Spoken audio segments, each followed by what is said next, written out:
주 예수 그리스도의 은혜와 하나님의 사랑과 성령의 크신 능력이 여러분과 여러분 가정에 늘 충만하시기를 기원합니다. 사랑하는 교우 여러분, 아프리카 대륙의 어떤 나라들이 어디에 위치해 있는지 그림이 그려지십니까? 우리에게 이태석 신부님의 이름과 함께 알려진 수단이라고 하는 나라는 이집트의 바로 아래 나일강을 끼고 발달한 그런 나라입니다. 수단은 19세기 이후에 오랫동안 이집트와 영국의 지배를 받다가 1953년도에 자결권을 획득했었습니다. 그런데 식민지 지배를 받았던 많은 아프리카 나라들이 그렇듯이 그 이후에는 군사 정권이 등장하게 되고 그 다음에는 군부 독재, 또 이를 거부하는 반대운동, 쿠데타 등이 이어지면서 끊임없는 내전으로 혼란이 거듭하다가 2003년도에는 다푸르 사태라고 하는 그런 사태로 인해서 수십만의 사상자가 나고 200만 명 이상의 사람들이 난민으로 살아가야 됐던, 난민촌에서 그렇게 살아가야겠던 그런 나라였습니다. 북부에는 이슬람교의 수니파가 97% 이상을 차지하고 남부에 주로 기독교인들이 살고 있습니다. 남부에는 석유가 굉장히 풍부하게 매장이 되어 있는데 파이프는 북쪽으로 나 있고 또 교역과 무역의 중심지는 이제 북부이면서 여러 가지 그런 남과 북의 그런 갈등이 있었던 나라였습니다. 그래서 우리나라는 통일을 하고 싶어 하지만 이 나라는 분리 독립을 하기를 원해서 2011년도에 그렇게 독립을 했습니다. 두 나라로 독립을 했는데 바로 그 해에 제가 수단을 방문했던 적이 있었습니다. 오랫동안 이 사람들이 분리 독립하기를 원해서 드디어 독립되고 나서 모든 것이 이제는 희망적이고 상승 기류를 타는 듯하게 보였던 그런 시기였습니다. 그래서 분리 독립하면 더 경제적으로도 안정되고 정치적으로도 안정될 것 같다가 그 다음엔 무슨 일이 벌어지게 됐냐면 남수단에 있는 대표적인 7개의 그런 부족들이 이번에는 또 부족 간의 그런 갈등이 시작이 돼서 지금은 당시와 같은 또 많은 그런 혼란과 또 여러 가지 문제가 발생하고 있는 그런 나라입니다. 제가 방문했던 그 당시에 남수단의 수도였던 주바라고 하는 곳이 세계에서 가장 물가가 비싼 곳이었습니다. 미국의 뉴욕이나 일본의 동경보다도 모든 면에 있어서 그 물가가 비쌌습니다.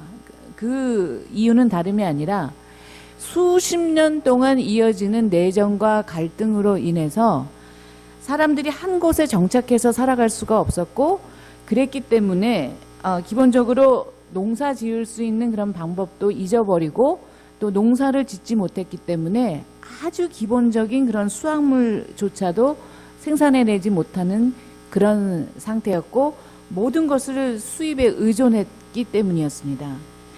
땅은 아주 나일강을 끼고 발달해서 비옥하고 여러 가지로 농사에 적합했지만 사람들은 안정된 생활을 할 수 없어서 이렇게 주식인 콩도 다 수입에 의존해야 하는 그런 상황이었습니다. 그래서 공사품은 물론이고 기본적인 삶을 유지하는 데 필요했던 모든 그런 농산물들을 포함해서 그 물가가 너무나도 비쌌습니다.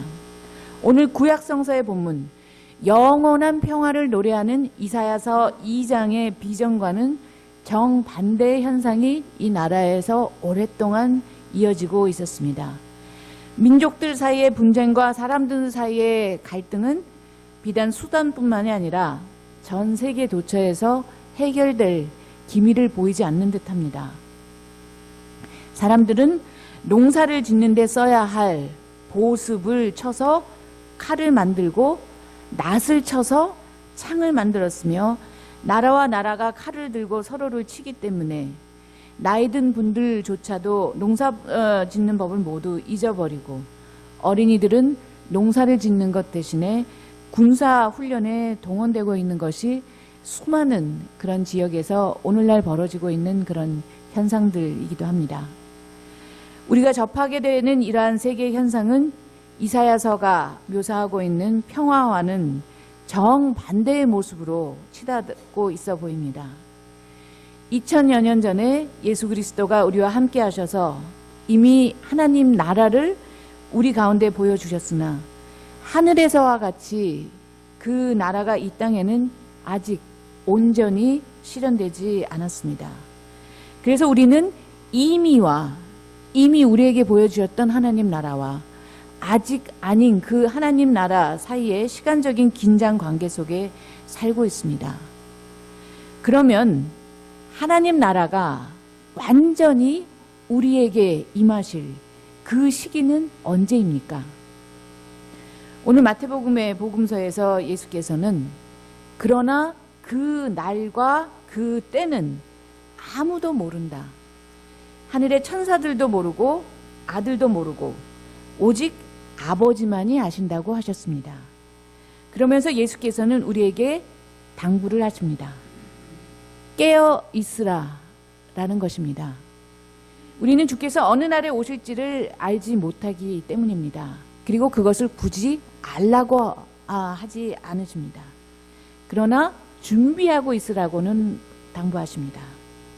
우리가 생각하지도 않은 때에 인자가 오실 것이기 때문입니다. 그런데 이 말은 지금 우리가 살아가고 있는 세상에 대한 부정이 아니라 하나님 나라에 대한 기다림 속에서 우리 자신이 해야 될 일을 서둘러 하라고 촉구하는 그런 이야기입니다. 이 세상에서 벌어지는 각양각색의 악한 모습들을 대하게 되면 우리는 모든 것을 무시해버리고 싶고 또 세상 도피적으로 살면서 죽은 뒤에 가능한 그런 저 세상에 대한 관심만을 키워나가기 쉽습니다. 그런데 왜 우리가 살아가고 있는 이 세상에는 이렇게 폭력과 갈등과 질병과 악이 성하며 왜 이런 세상을 하나님께서는 그냥 내버려 두고 계시는 것인가 라고 하는 그런 고민, 이것은 우리의 고민만은 아닌 듯합니다. 초대교회의 교부 성 아우구스티누스에게도 이러한 고민이 있었습니다. 여러분 모두도 아우구스티누스의 그 이름을 한두 번 들어보셨을 텐데요. 어거스틴에 대한 대표적인 편견 두 가지가 있습니다. 첫 번째는 그가 초대 기독교를 대표하는 그런 인물일 뿐 아니라 기독교의 역사에 있어서 가장 비중 있는 인물이었기 때문에 그 사람을 유럽인으로 착각할 수 있을 것입니다. 여러분도 그런 생각 가지셨습니까? 선입견인데요. 그런데 그 사람은 실제로 북아프리카 태생의 사람이었습니다. 둘째로 어거스틴은 기독교의 교리를 체계화한 가장 유명한 그런 초대 교부이기 때문에 처음부터 그런 기독교인이었을 것 같지만 전혀 그렇지가 않습니다.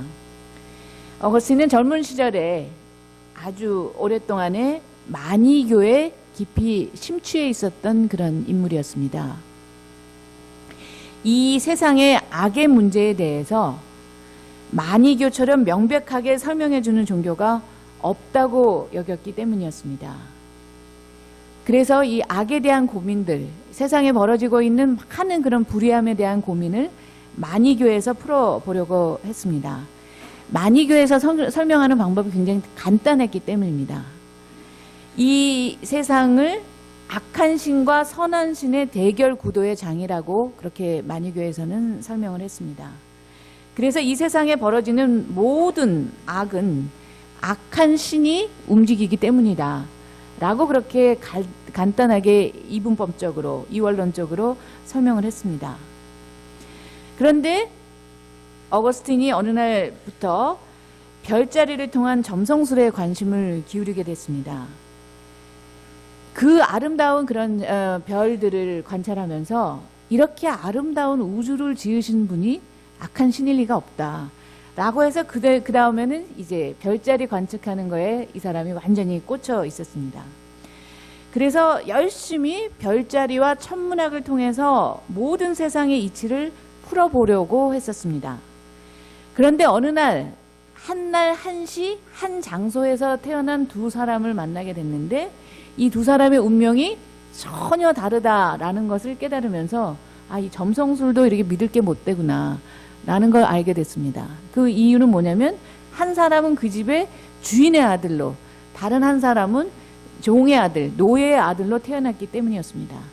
그래서 이렇게 사회적인 영향이 또 인간에게 큰 영향을 미친다라는 것을 알게 돼서 이런 운명이라는 거, 점성술로 천문학으로 모든 것을 풀 수 없다라고 하는 그러한 한계에 도달하면서 어거스틴은 또 한동안은 깊은 시리에 빠져 있었습니다. 그리고 난 뒤에 접하게 된 사상이 신플라톤주의라는 것이었습니다.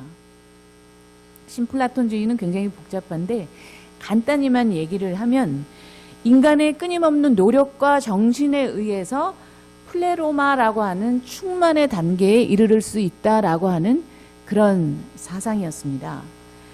그러던 그가 이 신플라톤주의에 빠져 있었던 어거스틴이 어느 날 이탈리아 밀라노의 한 집에 살 때 일이었습니다. 정원에 머물고 있었던 어거스틴의 귓전에 바깥에서 어린이들의 노랫소리가 들려왔었습니다. 그 노랫말은 라틴어였는데 톨레 레게 톨레 레게라고 어거스틴의 귓전에 그렇게 들렸습니다. 그 말 뜻은 들고 집어서 읽으라라는 그런 뜻이었습니다. 불이 나게 정원에서 집 안으로 들어가서 어거스틴은 닥치는 대로 성경책을 부여잡고 탁 폈는데 바로 그 성경의 본문이 오늘 우리 서신서의 본문 로마서 13장 11절에서 14절의 말씀이었습니다. 제가 다시 한번 읽어보기로 하겠습니다. 여러분은 지금이 어느 때인지 압니다. 잠에서 깨어나야 할 때가 벌써 되었습니다. 지금은 우리가 처음 믿을 때보다 우리의 구원이 더 가까워졌습니다. 밤이 깊고 낮이 가까이 왔습니다. 그러므로 우리는 어둠의 행실을 벗어버리고 빛의 갑옷을 입읍시다. 낮에 행동하듯이 단정하게 행합시다. 호사한 연회와 술취함, 음행과 방탕, 싸움과 시기에 빠지지 맙시다. 주 예수 그리스도로 옷을 입으십시오. 정욕을 채우려고 육신의 일을 꾀하지 마십시오. 사도 바울이 로마 교회에 보냈던 편지의 일부분이었습니다.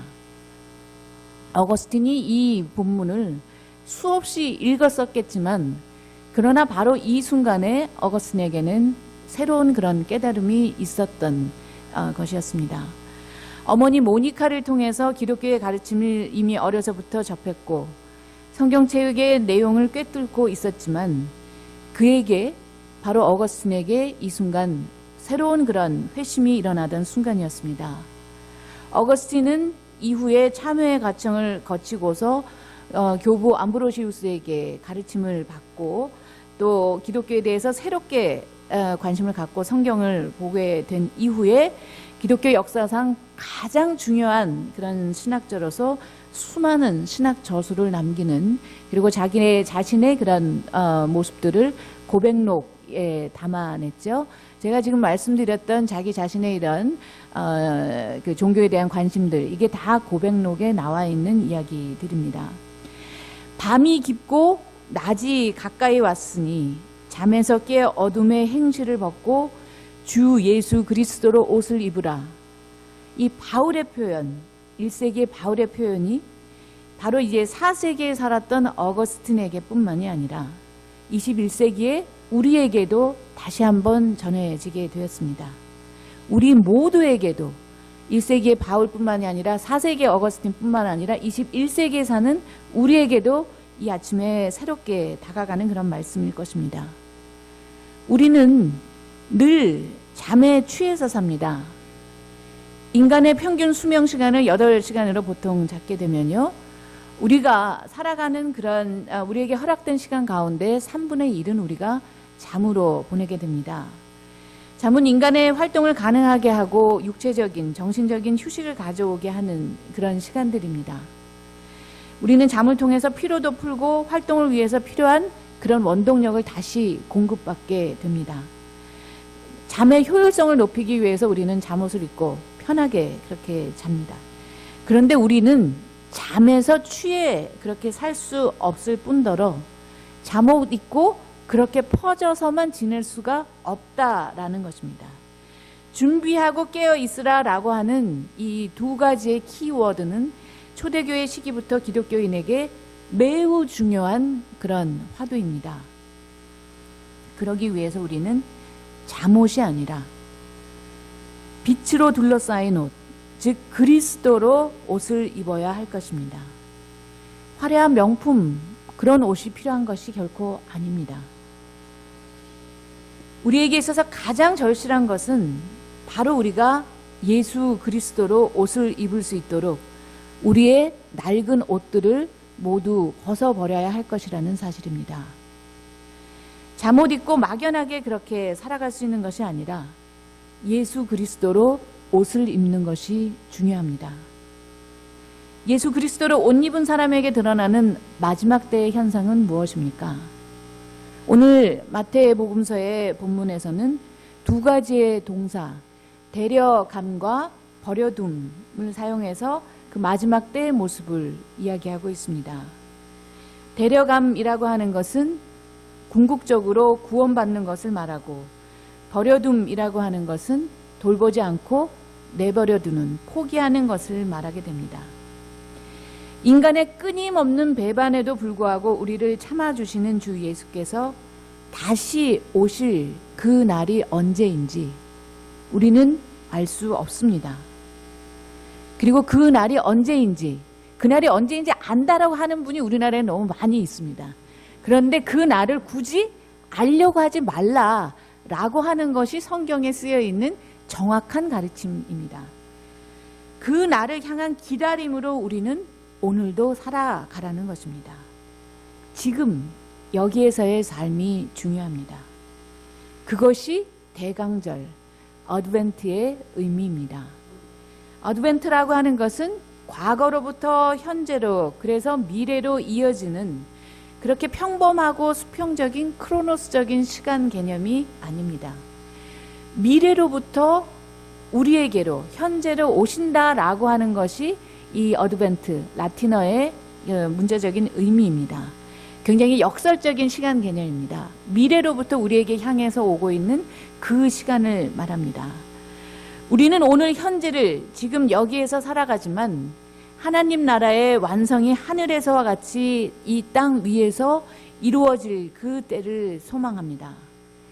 지금은 우리가 희미하게 볼 뿐이지만 우리가 그날이 되면 하나님을 얼굴과 얼굴을 대면하듯이 분명하게 보게 될 것이라는 것입니다. 그때가 되면 모든 것이 명확해질 것이라는 겁니다. 그때까지는 그 날과 그때가 언제인지 알려고 하지 말라는 거죠. 그리고 그 날을 정확하게 안다라고 하는 그런 분에게 속지 말라는 것입니다. 지금은 우리가 예배의 공동체 안에서, 성찬의 공동체 안에서 그 하나님 나라를 미리 맛볼 뿐입니다. 그래서 그 미래가 내 안에, 우리 안에 이미 들어와서 우리는 다시 한번 그 안에서 힘을 받게 되고 한 주간을 살게 된 그런 용기를 이 안에서 받게 되는 것입니다. 이 대강절의 기간 동안에 우리는 매주마다 초를 밝혀 나갑니다. 오늘 그 첫 번째 초가 밝혀졌습니다. 그리고 다섯 번째의 초가 밝혀지는 때가 성탄절, 예수 탄생을 우리가 기념하는 그런 날입니다. 그리고 이 어드벤트, 대림절, 대강절의 기간은 뭘 하는 기간입니까? 우리가 아직은 메리 크리스마스를 외칠 때가 아닙니다. 그 메리 크리스마스를 준비하는 기간입니다. 참회의 기간입니다. 이 대림절이 없이 우리가 막연하게 성탄절로 넘어갈 수가 없습니다. 우리에게 죄된 존재들, 우리의 낡은 옷들을 벗어버리게 하고 새로운 옷을 입혀주실 그 예수 그리스도를 맞이할 준비를 하는 기간이 바로 이 대강절, 어드벤트입니다. 우리는 반복되는 일상 속에서도 하나님 나라라고 하는 그 특수성을 붙들고 사는 신앙인들입니다. 그 하나님 나라로의 초대장을 우리가 이미 받았기 때문에 우리가 분명히 알 수 없는 그 미래에 대해서 두려움과 불안과 공포가 아니라 이미 예수 그리스도를 통해서 우리가 받은 선물, 프레젠트, 오늘 바로 이 날을 하나님 나라에 대한 감사함으로 채워나갈 수 있는 것입니다. 그리고 그 하나님 나라에 대한 그 마음을 품고 우리가 살고 있는 것입니다. 이렇게 해서 이미와 아직 아닌 이 시간 사이에 산다라고 하는 것은 우리가 날마다 변화되고, 우리 오늘 중보의 기도에서도 표현해 주셨지만 어제보다 더 나은 나를 오늘 만들어 나가고, 그래서 미래를 향해서 하나님의 긍휼과 사랑이 우리 안에 넘치게 하심을 믿고 소망하면서 하나님하고만 관계하는 것이 아니라, 하나님과 이 수직적인 관계도 중요하지만 십자가를 완성하는 그 수평적인 관계성, 이웃을 우리가 생각할 수 있는 그 관계의 지평을 넓혀 나가야 된다라고 하는 것입니다. 우리는 더 높은 것, 더 많은 것, 더 강력한 것을 원하려고, 그것을 잡으려고 산으로, 더 높은 곳으로 올라가려 하지만 예수 그리스도께서는 그 높은 곳에 계신 것이 아니라 그분이 친히 낮은 곳으로 낮은 곳으로 낮은 곳으로 임하셨습니다. 예수 그리스도가 우리에게 다가오시고 내려오셔서 직접 우리에게 말을 건네주고 계십니다. 새 옷을 입도록 도와주시려는 주 예수님을 맞이하기 위한 그 기간이 바로 그 낮은 곳으로 임하신 그분을 맞이하는 기간이 이 대강절의 시간들입니다. 이제 성탄의 그 날까지 주어진 이 대강절 기간 동안 우리 자신을 비워내면서 참회와 회개의 모습으로 우리 자신을 다시 한번 성찰하는 이 시간 되시길 간절히 바람하지 않습니다. 삼회교회 교우 여러분들 모두가 한 해를 잘 마무리하시면서 우리 자신의 마음과 몸가짐을 다시 한번 성찰하는 대강절로, 그리고 그것을 우리의 삶의 행동 양식으로 풀어내는 이 시간 되시기를 마음 모아서 간절히 기원합니다. 아멘. 함께 묵상 기도 드리시겠습니다.